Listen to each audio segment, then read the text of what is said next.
गुरु प्यारी सासंग जी, जब भी हम किसी धर्म ग्रंथ को पढ़ते हैं या फिर किसी संत महात्मा की वाणी पढ़ते हैं तो हमें पता चलता है कि परमात्मा की एक रचनात्मक शक्ति है जिसे अलग अलग नामों से पुकारा जाता है, जैसे कि शब्द, नाम, नाद, अनहद नाद, आकाशवाणी, वर्ड, हॉली गोस्ट, लगोस, टाओ आदि। जितनी भी सृष्टि दिखाई देती है और पता नहीं कितनी और है जो देखने में भी नहीं आती, सारी सृष्टि उसी रचनात्मक शक्ति शब्द जा नाम ने रची है। गुरु नानक साहिब समझाते हैं, शब्दे धरती, शब्दे आकाश, शब्दे शब्दे बया प्रकाश। गुरु अर्जन देव जी फरमाते हैं, नाम के दरे सगल जंत, नाम के दरे खंड ब्रह्मंड, नाम के दरे आकाश पताल, नाम के दरे सगल आकार। सृष्टि में अनेक धरतियां हैं, अनेक ग्रह,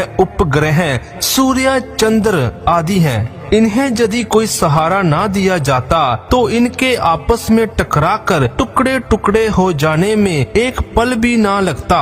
शब्द के सहारे ही वे अपने अपने स्थान पर टिके हैं, जहाँ अपनी अपनी दिशा में चल रहे हैं। बिन खंबा गगन रहाई, शब्द निशानियां। शब्द ही प्रलय लाकर इस सृष्टि को मिटा देगा और जब इसकी फिर नए सिरे से रचना करनी होगी, शब्द ही करेगा। गुरु अमरदास जी कहते हैं, उत्पत्त प्रलय शब्दे होवे, शब्दे ही फिर ओपत होवे। नाम में उपजे, नाम में विनसे, नाम में सच समाये।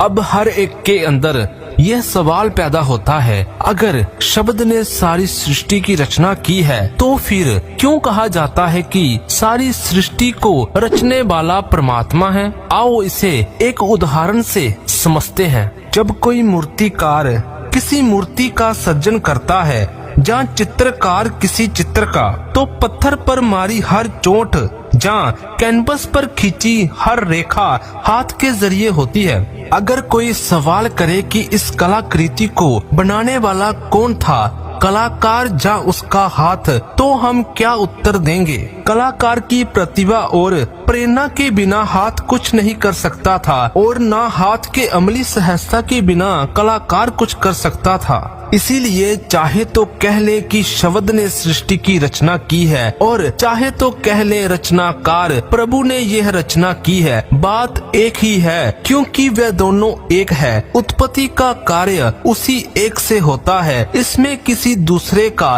कोई दखल नहीं। एक को शब्द एक को प्रभ बरते, एक कस्ते उत्पत्त चले, तेरा शब्द सब ताही बरते, तू आपे करहे सो होई।